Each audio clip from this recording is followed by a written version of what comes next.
हुकूमत कैसे गिराए, नंबर गेम की सूरत हाल कहाँ पहुंची, इत्तेहादियों से क्या जवाब मिला, सारी सूरत हाल पर बातचीत के लिए आसिफ अली जरदारी मौलाना फजलुर रहमान से मिलने जा पहुंचे। दोनों रहनुमाओं में नून लीग की ऑफर और हुकूमती इत्तेहादियों से राब्तों पर बातचीत हुई। नवाज शरीफ ने भी वीडियो लिंक के जरिए मुलाकात में शिरकत की।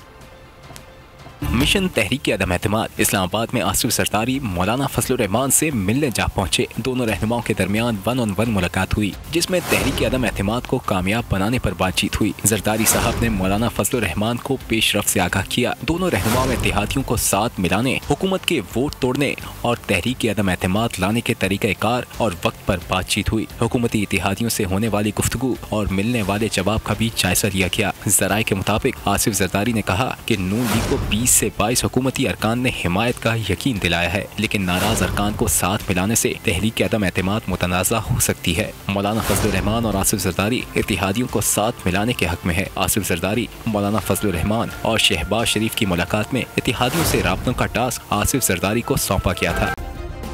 सब्सक्राइब करें और बेल दबाएं ताकि कोई खबर रह न जाए।